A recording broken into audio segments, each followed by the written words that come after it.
Bonjour, je m'appelle Oriane et je travaille chez Upwork depuis 2 ans. Je suis business developer, donc sous ce mot qui fait un peu peur, en fait, on va juste chercher des clients et on les fait venir sur la plateforme pour qu'ensuite ils regardent des profils freelance et qu'à terme, ils travaillent avec eux comme ils le souhaitent. 2 petits mots sur Upwork avant de commencer. Upwork, c'est une plateforme qui met en relation les freelances et les entreprises. Mais en fait, ce n'est pas un job board où l'entreprise poste son offre et vous répondez.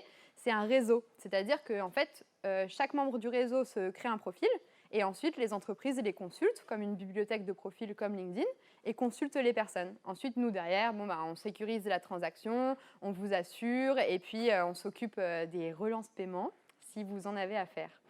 Voilà. Aujourd'hui, l'atelier il s'appelle Tu es une star, trouve tes clients, parce que il faut que on ne parle pas d'Upwork, mais qu'on parle beaucoup de vous. Et en fait, le principal dans la prospection et la vente, c'est de bien distinguer son soi, sa personnalité, enfin en tant qu'individu, et son entreprise, où en fait, vraiment, c'est une autre personne qui doit être hyper connue, que vous devez hyper brander, marketer, etc. Et c'est comme ça qu'on trouve ses clients. Pour commencer, en fait, on en a un peu. C'est la fin de la journée, il y a eu beaucoup d'ateliers, etc. Donc, on va un peu se dégourdir. Est-ce qu'on peut tous se mettre debout, s'il vous plaît? Ok. Et merci. Et en fait, moi, aujourd'hui, j'ai fait des événements, j'ai beaucoup travaillé, j'ai vu des clients et je me sens sale. Du coup, j'ai envie de prendre une douche, pas vous? Donc, du coup, on va commencer à se laver. Donc, on se frotte. On se met du savon, on se frotte les jambes, on se frotte les pieds, on se lave les cheveux. Et puis, comme on a passé toute la journée ensemble, on va laver son voisin. Donc, on frotte le dos de son voisin. Voilà, on se nettoie tous. Mais plus, hein, j'en vois qui ne se lavent pas.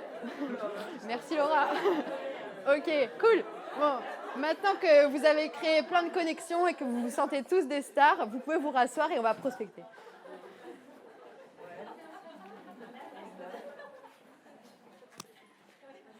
Ok, alors comme je disais, Upwork, ce n'est pas une plateforme de freelance comme les autres, c'est un endroit où on annonce son offre. Je pense que j'ai pas assisté au workshop d'avant de Switch, mais je pense qu'ils vous ont déjà beaucoup parlé de la définition de l'offre, donc je ne vais pas forcément m'attarder là-dessus. Simplement se dire que l'offre, en fait, c'est 3 choses. C'est d'où je viens, qui suis-je et où vais-je. Et en fait, vous pouvez prendre en référence ces questions-là pour définir votre offre. Et surtout, ce qui est important, c'est la dernière partie. On a toujours l'impression quand on... Alors oui, première question, qui est déjà freelance?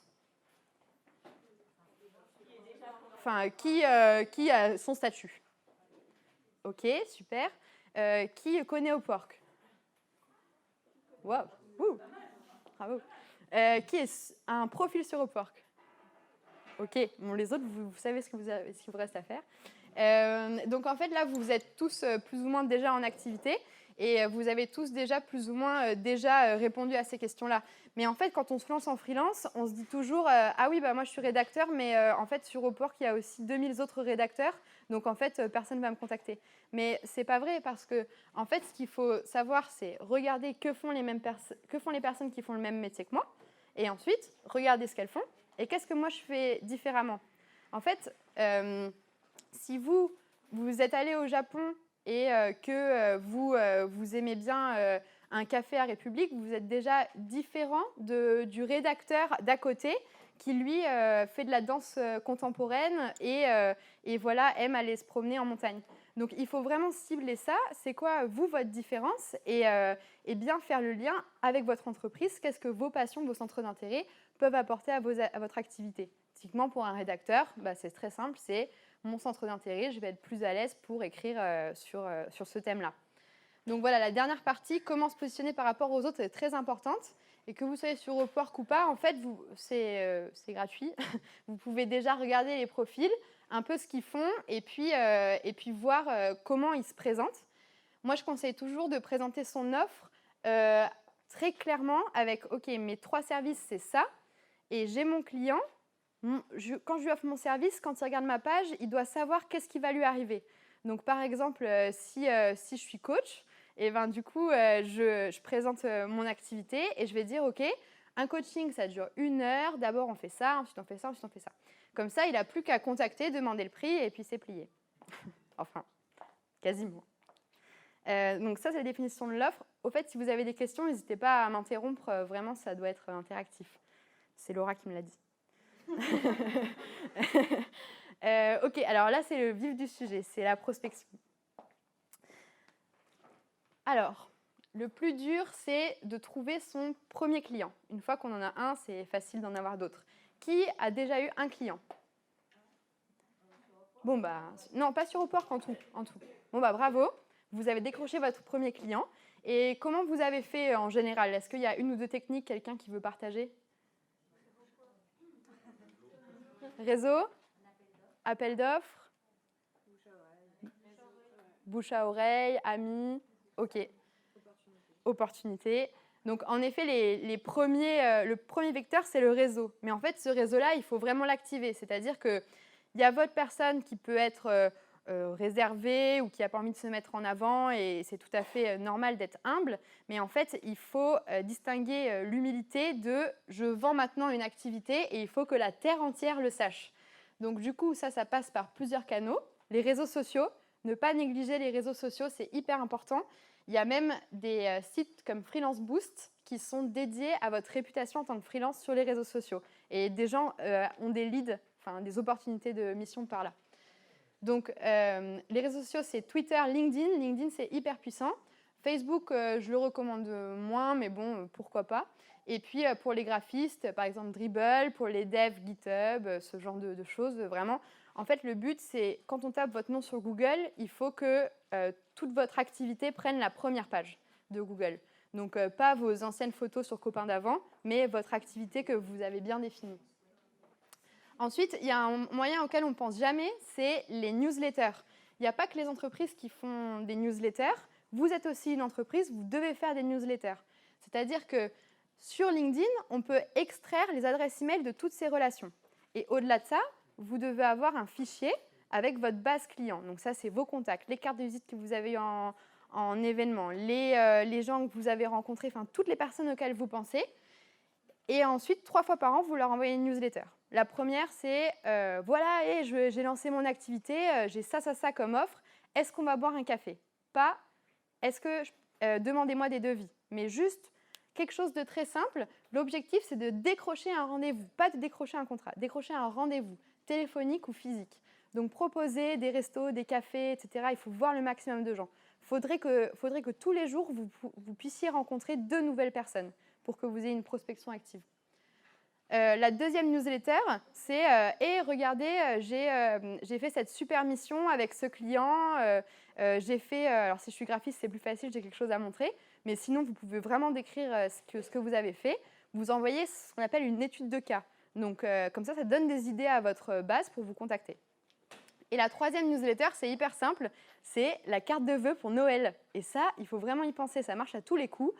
Vous envoyez à toute votre base vos vœux de Noël pour réactiver.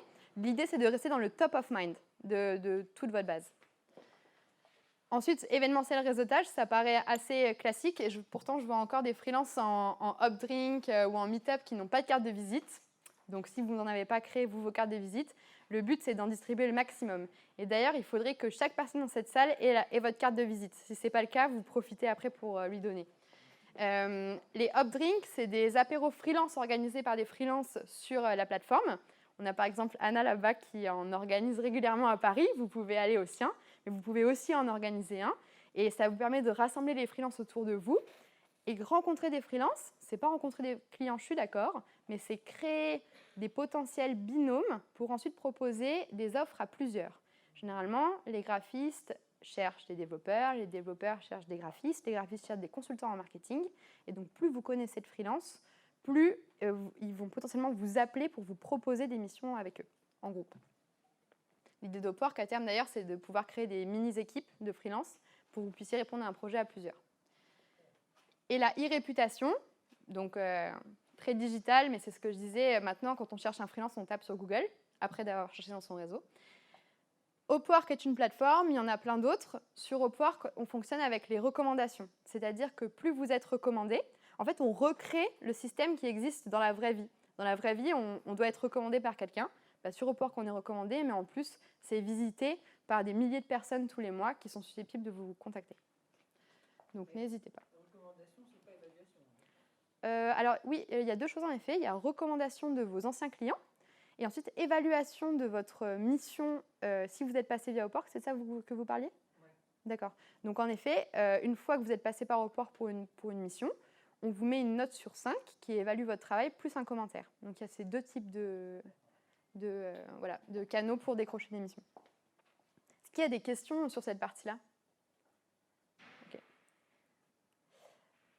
En fait, la prospection, c'est des canaux, mais c'est surtout un état d'esprit. En tout cas, moi, quand j'ai cherché du travail, j'ai pris plein de portes et ça se fermait, ça se fermait, ça se fermait. Donc, on entre dans une spirale hyper négative où on se dit qu'on n'y arrivera pas, qu'on ne va rien vendre, etc. Et au final, quand on va vendre, on est hyper improductif parce que on est déprimé, on n'est pas sûr de soi, etc. La clé de la vente, c'est la confiance en soi. Et vraiment, c'est difficile à acquérir. Souvent, quand on croit qu'on a confiance en soi, en fait, c'est pas vrai. Et du coup, il faut se dire, quand vous prospectez, vous n'êtes pas la personne de Bouygues Télécom qui vous appelle et qui vous dit « Oui, au fait, j'ai un autre forfait, etc. » Non, non, non. Vous êtes quelqu'un qui apporte une vraie valeur ajoutée à la personne. Si vous êtes graphiste, vous savez faire quelque chose de très important pour les entreprises, pour leur communication. Et ça, tout le monde a besoin de graphistes, de consultants, de rédacteurs, de développeurs, etc. Donc, n'ayez pas peur surtout d'apporter une valeur ajoutée aux gens que vous connaissez. Et même si ce sont des amis, etc., soyez professionnels. J'ai quelque chose à t'apporter, vraiment. Fais-moi confiance, j'ai quelque chose à te montrer. J'ai des études de cas, des portfolios, etc. Et je t'apporte quelque chose. Ça, c'est le mindset vraiment à avoir. La prospection, ce n'est pas négatif. Ensuite, comme j'ai dit, il faudrait rencontrer 2 nouvelles personnes par jour. Alors ça, il y a une technique. Vous pouvez mettre sur votre téléphone 2 alarmes tous les jours. Et quand elles sonnent, il faut absolument que n'importe où vous soyez, vous parliez à la personne à côté de vous. Donc ça peut être dans le métro, ça sonne, merde, je fais quoi, tu lis quoi? Ou dans la rue, vous rentrez dans un magasin, merde, ça sonne, vous allez parler à la vendeuse, j'aimerais bien faire comme toi, t'as fait quoi pour en arriver là, etc. On s'en fiche, en fait, chaque personne est une opportunité. C'est comme quand vous rentrez dans un covoiturage, en fait, les 4 personnes qui sont avec vous, elles viennent de n'importe où, mais elles sont toutes hyper importantes. Elles peuvent travailler, je ne sais pas où, mais aussi, elles peuvent connaître quelqu'un qui connaît quelqu'un, qui connaît quelqu'un, qui connaît quelqu'un, etc. Alors, en anglais, ça sonne mieux, c'est pour ça que je l'ai écrit en anglais. Every press is good press. En fait, on s'en fout si on parle en vous de mal, il faut qu'on parle de vous. Donc, n'ayez pas peur si vous postez un article sur Medium. Je ne sais pas si vous connaissez Medium, c'est un outil de blogging. S'il est mauvais, c'est pas grave, personne ne le partagera. Par contre, s'il est bon, il va être très partagé. Et là, vous faites une réputation et vous faites parler de vous. Donc, on s'en fout, il faut écrire, poster des choses, parler aux gens, etc. Et d'ailleurs, il ne faut jamais chercher à ce qu'on vous aime. C'est-à-dire que vous allez parler à quelqu'un, il ne vous aime pas, tant pis, vous allez le comprendre et vous allez passer à la personne suivante. Donc, finalement, en partant de ce postulat, vous pouvez parler à n'importe qui, peu importe ce qu'il va penser de vous. Never take no for an answer, c'est, en fait, souvent, on va vous dire « non, j'ai pas besoin ». Ah, merci, allez, attends, dans 3 mois. Non, non, non, en fait, personne n'a pas besoin. Et là, c'est le premier exercice qu'on va faire. Je suis hyper à bout. C'est le premier exercice qu'on va faire, c'est une technique. C'est le traitement des objections. Ça s'appelle ICVR. Identifier, creuser, valider, répondre. Qui connaît? Ok, bon. Alors, on va faire un exercice. Qui est UX designer dans la salle? Est-ce que vous pouvez venir, s'il vous plaît T'es pas UX designer? Bon, ok, très bien. Est-ce que quelqu'un est web designer dans la salle? Bon, dénoncez-vous, il y a forcément des web designers. Ah, voilà. Est-ce que... Ok, super. Est-ce que vous pouvez venir, s'il vous plaît? Merci. Alors, en fait, comment vous vous appelez? Fabien. Fabien. Alors, Fabien, il arrive. Enfin non, moi je suis Fabien. Moi je suis web designer. Oui, non mais. Et Fabien, c'est Oriane, le client. Et donc, en fait, Fabien, vous allez penser à une raison profonde pour laquelle vous n'avez pas besoin de web design. Je vais vous donner un indice. C'est parce que vous avez un ami qui fait déjà du web design que vous voulez faire travailler. Vous ne voulez pas moi. Ok. Ok, et donc moi je suis web designer et tout, j'arrive, et puis vous me dites non, hein, évidemment. Donc voilà, bonjour, là, je fais du web design, vous en avez besoin pour votre site, il est pas ouf. Hein. J'ai un pote qui va s'en occuper, il est graphiste. Non, ah oui, pardon, j'ai oublié de dire, faut pas que vous nous disiez la raison dès le début. Ah, pardon. Pardon. On recommence. On recommence. Alors, la raison, c'est en fait... D'accord. Des autres raisons, plein de fois, jusqu'à ce que je trouve la vraie raison. En fait, ça s'appelle une fausse barbe. C'est-à-dire que la personne va vous dire non, j'ai pas besoin, mais c'est faux. Il y a une théorie qui dit, à force de, quand on pose 5 fois la question pourquoi, on va trouver la vraie raison. Donc c'est ce qu'on va faire. Donc d'abord, vous me dites non, j'ai pas besoin, ok? Donc Fabien, je vends mon truc de web design, blablabla. Non, c'est bon, merci, ça va aller. Alors, j'identifie. Oh non, il m'a dit non, c'est dur, mais tant pis, je vais y arriver. On continue, on raccroche pas son téléphone. Et on continue. Donc là, on creuse. C'est là où on va se dire, non, il n'a pas besoin, son site il est moche, il a forcément besoin. Donc, ah bon, vous n'avez pas besoin, mais pourquoi pourquoi on va dire, c'est un sujet qui est déjà en cours. Ah, c'est un sujet qui est en cours, super. En fait, vous travaillez peut-être avec une agence. S'il est en cours, pourquoi vous n'avez pas de prestataire? Non, mais je ne travaille pas avec une agence parce que j'ai pas besoin d'une agence. Ah, vous n'avez pas besoin d'une agence, mais le projet est en cours. Mais, et du coup, pourquoi vous n'avez pas choisi une agence? D'abord parce que je n'ai pas les sous, et puis d'autre part parce que je suis déjà en train de m'en occuper personnellement. Ah d'accord, en fait, c'est une question de budget. Donc du coup, est-ce que vous avez déjà demandé des devis à des personnes? Non, parce que j'ai l'intention de le faire moi-même. Ah, vous voulez le faire vous-même, super. Ok, et du coup, donc, vous savez le faire vous-même? Pas vraiment, mais je ne sais pas si c'est vraiment nécessaire de faire appel à un professionnel. D'accord, donc en fait, vous bidouillez. On peut dire ça. Ok, alors, et hop, on a posé 5 fois la question pourquoi, et on sait, en fait, il veut tester lui-même. Mais en fait, il n'est pas web designer, c'est moi qui vais apporter mon service. Donc, j'ai creusé, je valide. Je dis, ah, en fait, vous voulez vous en occuper vous-même. Là, vous me dites, oui. Oui, c'est ça. Ah, c'est ça. Et là, je réponds, ok, super. Et bien, si vous voulez, faites un essai. Et moi, je vous fais des premières maquettes pour essayer. Comme ça, vous regardez. Et puis, si vous trouvez qu'elles sont bien, je vous vends une première prestation d'essai. C'est gratuit. Ah oui, c'est pas gratuit. Alors non, par contre, alors ça c'est après, mais ne jamais accepter un test gratuit. Ce qui est gratuit n'a pas de valeur. Votre travail a de la valeur. Donc non, je vous fais la homepage. Voilà, et bref, après vous négociez. Ça me coûtait combien, ça? Voilà, bon. Mais tout ça pour dire que, en fait, il faut... Merci Fabien. Tout ça pour dire qu'il ne faut jamais s'arrêter au premier non. Il y a toujours 5 raisons avant d'arriver à la vraie. Et généralement, la vraie, elle est personnelle et on n'a pas envie de la dire. C'est parce qu'on a un ami qu'on veut faire travailler plutôt que vous, ou alors on n'a pas le budget, blablabla. Non, pas le budget d'ailleurs, c'est généralement faux. Ok.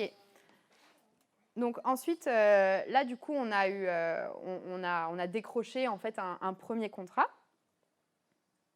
Enfin, on a décroché un contrat, on n'y est pas. Parce que là, on va préparer son... En fait, ouais, bon.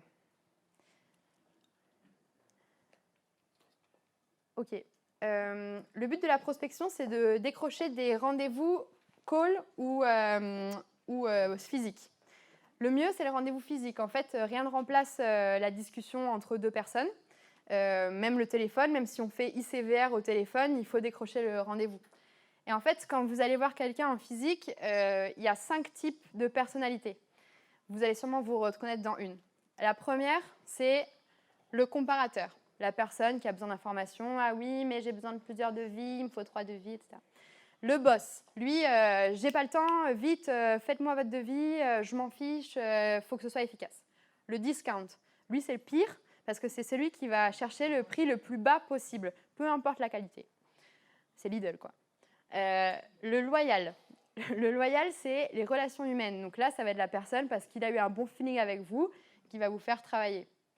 L'exigeant, là, c'est la customisation, le sur-mesure, etc. En fait, quand vous préparez un rendez-vous client, c'est 80% du travail, c'est la préparation du rendez-vous. Après, si vous avez préparé votre rendez-vous, ça va forcément bien se passer. On prépare l'entreprise, qui est mon interlocuteur, donc contexte professionnel, mais surtout contexte personnel. Il faut que je sache qui il est dans les 5. Donc, je stalk, je regarde sur Google qui il est, le Facebook, etc. pour bien comprendre la personnalité.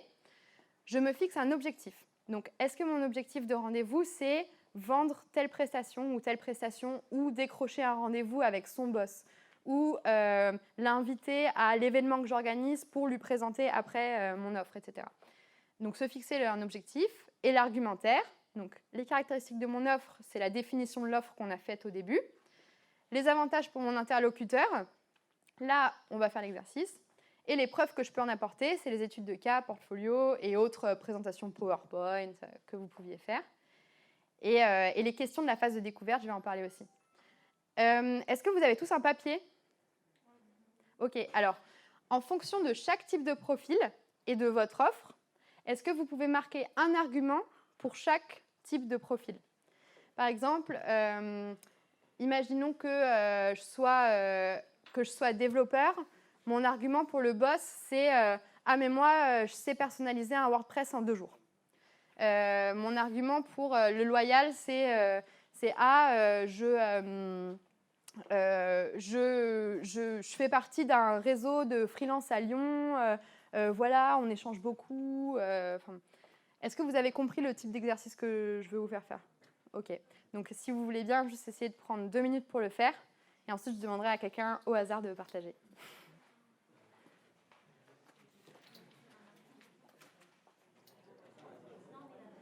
Ok. Est-ce que quelqu'un veut bien venir partager ce qu'il a fait? Ok. Est-ce que je peux désigner quelqu'un? D'accord, très bien. Voilà, bienvenue. C'est pas grave, on va le faire ensemble. Du coup, vous vous appelez comment? Claire. Claire, ok. Claire, qu'est-ce que vous faites comme métier? Je fais différents métiers, mais on va dire que j'écris des portraits de personnes pour les mettre en valeur et révéler leurs talents. Voilà. Ok, super. À votre avis, c'est quoi votre argument pour le comparateur? Il va avoir besoin d'infos pour savoir si c'est vraiment bien pour lui, qu'est-ce que ça peut lui apporter. Oui. Voilà, donc il va me poser des questions dans ce sens-là. Oui. Voilà. Donc vous, votre argument, c'est dans mes rédactions de portraits, Ouais. ce que je fais de plus spécial, c'est que d'abord, j'ai un entretien, j'invente parce que je ne connais pas votre métier, mais Oui, voilà, d'1 heure avec la personne, Ouais. que je creuse, etc. Ouais. Contrairement à mes concurrents, je pose des questions aussi personnelles que professionnelles pour bien comprendre la personne. Tout à fait. Voilà. Voilà, parfait. Ok. Ça, c'est le comparateur. Ça, c'est le comparateur. Ensuite, le boss, qu'est-ce que vous allez lui dire? Alors le boss, je vais lui dire, je comprends que vous avez peu de temps, donc on va faire les choses efficacement. On prend une demi-heure sur votre emploi du temps et je vais vous écrire un portrait tout à fait de valeur avec voilà, beaucoup de puissance et de force et ça va faire toute la différence par rapport Top. aux autres. C'est fixer les créneaux. En une demi-heure, c'est bon, c'est plié. Le discount? Le discount, ça veut dire Le discount, si vous trouvez un discount en entretien, vous partez. Vous partez. Oui, parce que bon, Ouais, voilà, de voilà. la qualité du discount, ça va Voilà, pas vous lui dites... Exigeant. voilà, C'est insupportable. c'est vrai. Le loyal. Alors le loyal, je vais lui dire, j'adore mettre en confiance les gens dont je fais le portrait, donc c'est important qu'on prenne du temps ensemble, que je vous comprenne de l'intérieur, que je comprenne autant votre vie professionnelle que personnelle, pour vraiment écrire quelque chose qui a du sens pour vous. Super. Le sens, c'est hyper important pour le loyal. Et l'exigeant, c'est le plus dur. L'exigeant. Alors, ce que je vais écrire sur vous, c'est vraiment du sur-mesure, c'est vraiment un petit bijou qui va voilà, faire toute la différence et vous allez retrouver nulle part ailleurs ce que j'écris sur vous. D'accord. Et surtout, sur vous, en fait, le portrait que je vais faire de vous, je vais prendre aussi un style d'écriture différent du portrait que je ferai d'après parce que je vais comprendre votre personnalité et la retranscrire dans mon écriture. Super. Voilà. Merci pour les arguments. Top, bravo. Bon, du coup, vous avez bien saisi la différence de discours qu'on a. On a eu 5 discours différents, mais on a vendu la même chose. En fait, c'est juste qu'il faut comprendre son interlocuteur et adapter son discours en fonction de la personne qu'on a en face. Et ça, pour comprendre son interlocuteur, c'est parce que quand vous allez à un rendez-vous client, il faut laisser 20 minutes de découverte. Ça, c'est la phase de découverte dont je parlais. Celle-là, il faut la préparer.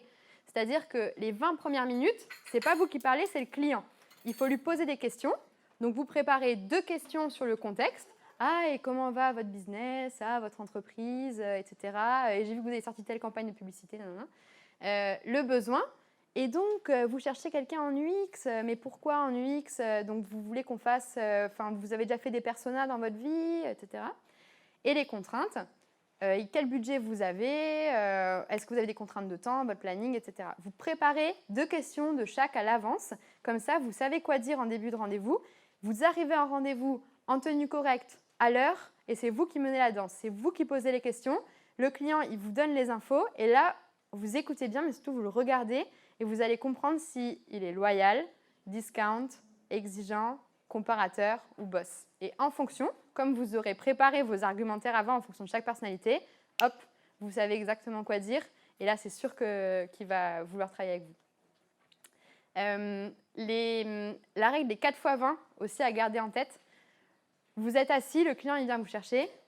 Et ben, les 20 premières secondes, les 20 premiers mots que vous dites, les 20 premiers pas, et l'expression des 20 cm de votre visage, c'est le plus important. C'est-à-dire que ça va conditionner tout le rendez-vous. Donc, vous souriez, vous faites une blague, vous avancez, tout va bien se passer. Et voilà. Donc, le rendez-vous s'il dure 1 heure, c'est une supposition. En général, ça dure 1 heure. Phase de découverte, 20 minutes. Phase de présentation, 20 minutes. Donc là, vous savez les caractéristiques de votre offre puisque vous l'avez définie en première partie. Vous connaissez vos avantages parce que vous les avez préparés et vous avez identifié à qui vous vous adressez.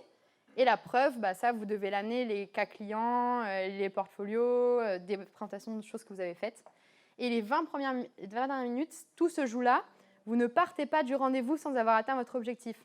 C'est-à-dire que si l'objectif, c'est « je dois lui faire un devis », vous posez toutes les questions et vous allez dans tous les sens pour que vous, à la fin, vous ayez à lui faire un devis.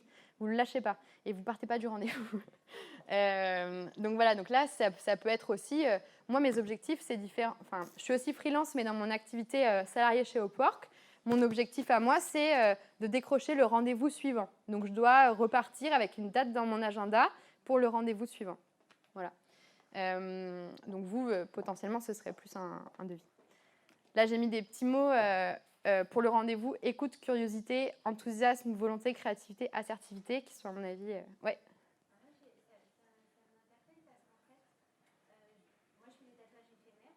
Ouais.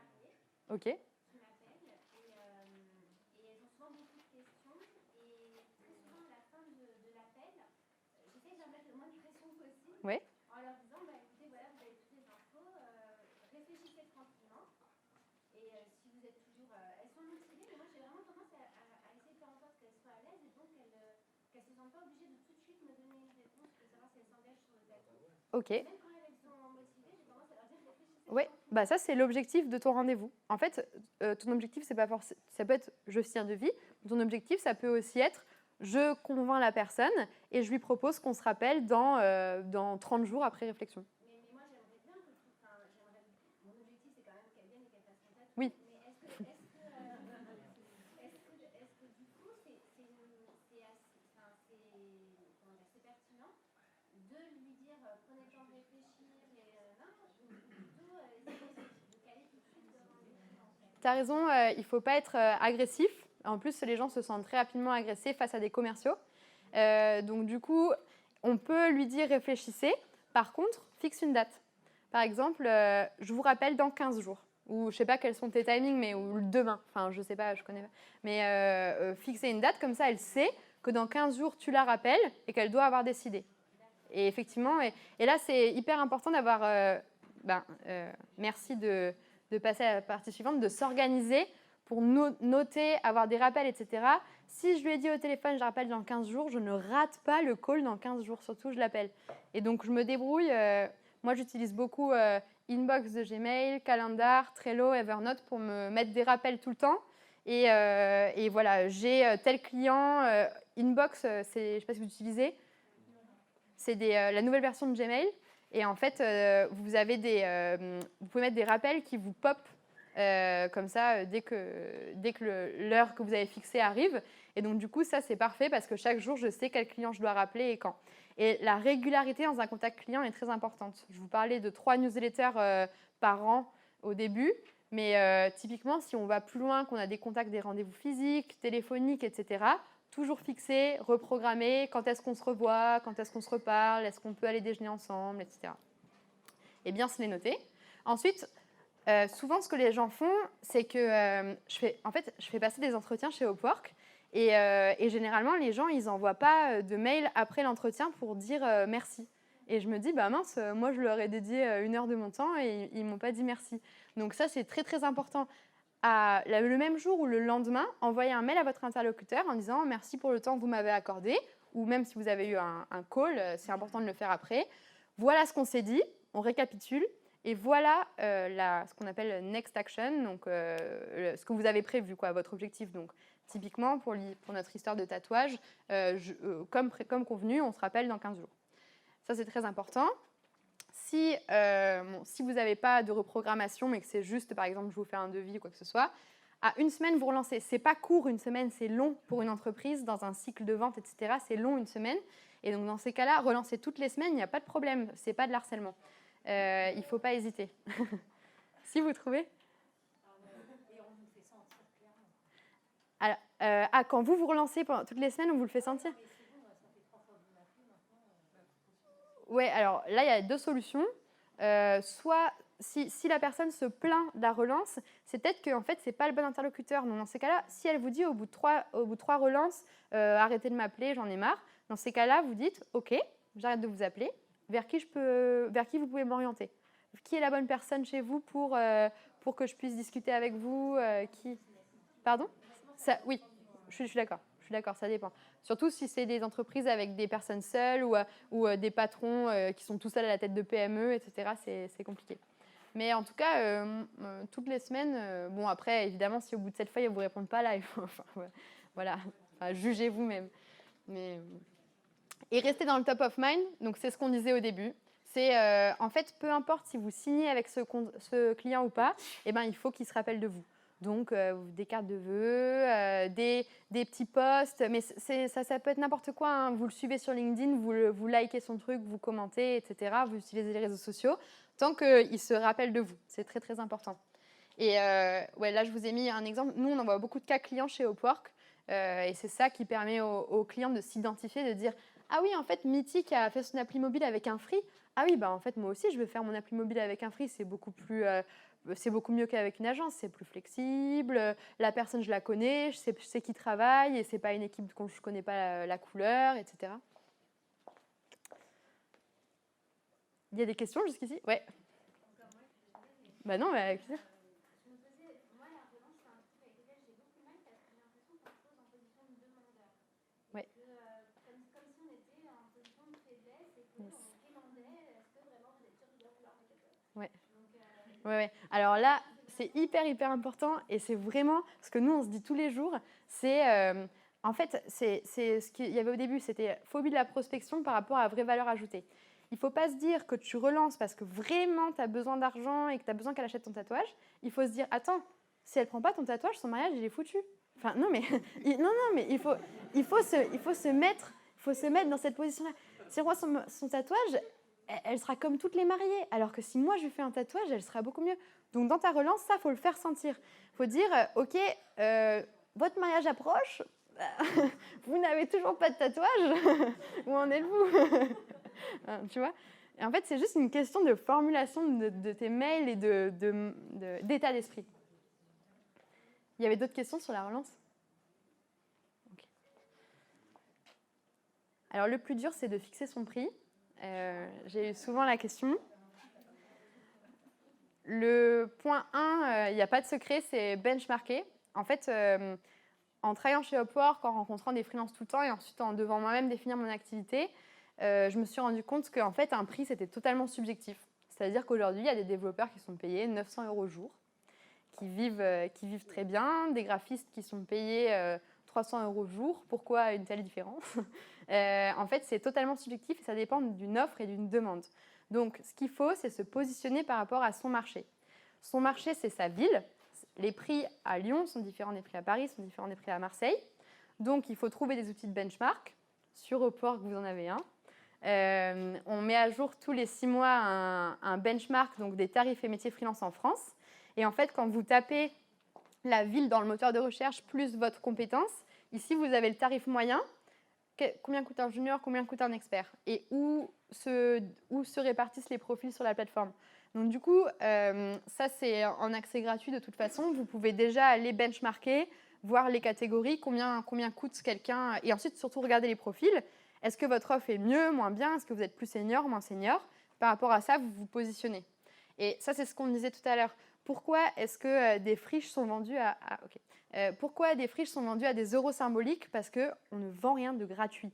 La vente, c'est de l'argent. Enfin, il faut vendre ses services, pas de tests gratuits. On peut faire en effet des offres commerciales où on discount sa première prestation, un essai, un premier écran si on est des web designers, etc. Mais par contre, pas gratuitement. Et ça, il y a plein de plateformes qui fonctionnent comme ça avec des concours où tout le monde travaille et seul celui qui gagne le concours est rémunéré. Et ça, en fait, c'est bien pour des étudiants qui veulent tester, faire des petits tests, définir leur offre, apprendre un peu à faire les choses, mais pas pour des gens qui ont un statut, qui ont une activité. Oui.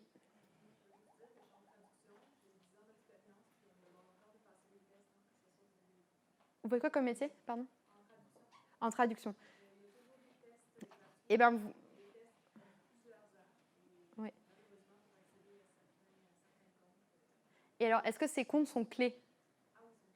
D'accord. Et est-ce qu'au lieu de passer les tests, vous pouvez fournir des traductions que vous avez déjà faites dans le passé? Fournir des références clients qui puissent appeler vos clients d'avant? D'accord. Ouais, alors, du coup, c'est peut-être un secteur... Moi, j'aurais tendance à dire... je sais qu'il ne faut pas cracher dans la soupe, mais tendance à dire, tant pis, s'ils me proposent un test, je vais voir autre part, mais je ne connais pas l'état du marché. Ouais.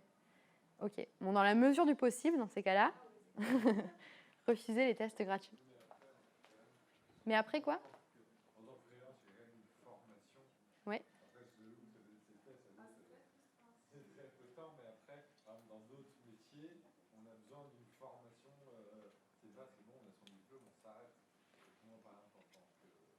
Ouais.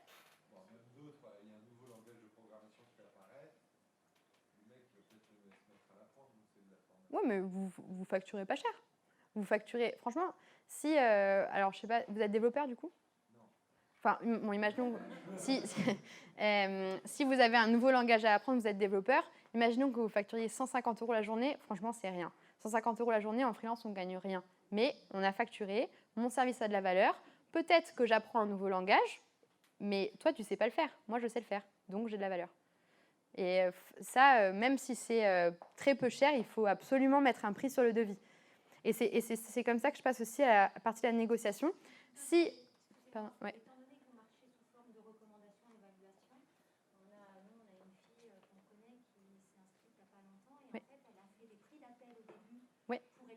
Possible. Pour avoir des recos et des évaluations qui lui permettent aujourd'hui de pouvoir monter petit à petit ses prix. Et est-ce que ça, vous conseillez dès le début d'être à un prix fixe et de ne pas en bouger, ou de proposer en fait des prix d'appel pour avoir des bonnes recommandations Parce que si on a une recommandation, je suppose qu'on est moins choisi que quand on a 5, 10, 15. Alors oui, comme on disait, en fait, il y a 2 types de recommandations sur Upwork. Celles que vous sollicitez de vos anciens clients, qui là, du coup, ont moins de poids que les recommandations qui sont labellisées Mission Upwork. En effet, c'est long d'avoir sa première mission et sa première recommandation mission Upwork qui après vous permet d'avoir plein de demandes. Dans ces cas-là, je conseille de faire un prix d'appel, mais après, je ne conseille pas de faire un prix d'appel de 50% inférieur à notre prix normal. Il faut juste baisser un peu, se positionner peut-être sur le tarif moyen, sur Upwork. Et puis par contre, il ne faut pas attendre d'avoir 2-3 recommandations pour augmenter son prix. Dès on a une reco, hop, on augmente au prix. Et après, par contre, l'augmentation de tarifs sur Upwork peut aller très vite. Si on a 4-5 recos, on est hyper reconnu, hyper visible, on peut faire plus 50%. Oui.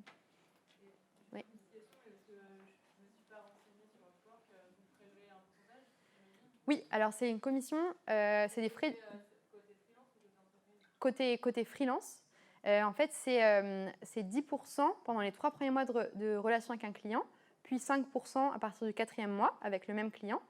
Pas forcément une mission continue, hein. Vous pouvez travailler avec lui une fois en janvier, une fois en juin. En juin, c'est 5%. Dans ces 10%-là sont inclus donc, l'apport d'affaires. Nous, on a une équipe qui prospecte et qui amène les clients sur la plateforme. Mais surtout, l'assurance, AXA RC Pro, le commentaire de fin de mission qui, du coup, vous donne plus de visibilité. Et surtout, ce qui a, à mon avis, beaucoup de valeur, c'est le suivi de la mission. C'est-à-dire qu'en fait, il y a une équipe derrière qui va, en cas de litige, faire la médiation, vous donner des conseils sur la négociation avec votre client, vous permettre de, si le client n'a pas provisionné, de relancer le client à votre place. Et ça vous permet de ne pas entacher votre relation commerciale avec la personne parce que vous avez un intermédiaire qui fait le sale boulot. Enfin, j'adore mon boulot, hein, mais oui. Oui, je dois partir, c'est très intéressant. Je ne suis pas tout à fait d'accord avec le fait que le gratuit, ce qui est gratuit ne vaut rien. D'accord. Bon, je suis président du club des éco-business angels et nous on dit le contraire. C'est-à-dire on dit il y a gratuit, le gratuit nocif et le gratuit moteur. Et il faut distinguer les deux. Et en fait, on parle beaucoup de ressources. Et donc l'échange de ressources, le troc par exemple, c'est ce que fait le sel, enfin il y a un certain nombre d'organismes qui se mettent là-dedans et de plus en plus, eh bien, où là le gratuit a de la valeur et n'est pas perçu comme une dépréciation. Moi, quand je facture 200 € de l'heure. Hein, donc je sais aussi facturer. Mais je donne aussi beaucoup de prestations gratuites. Bon, s'il y a des gens qui sont intéressés par ce que je fais, Laura Choisy me connaît très bien. Hein, voilà. Je suis désolé, merci. Je vous contacterai. D'accord, avec plaisir. Pas forcément gratuitement. Oui.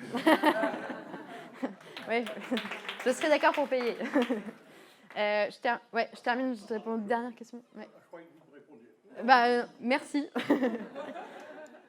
Oui, il y avait... Laura me fait des yeux pas sympas. Est-ce qu'il y a des questions? Oui.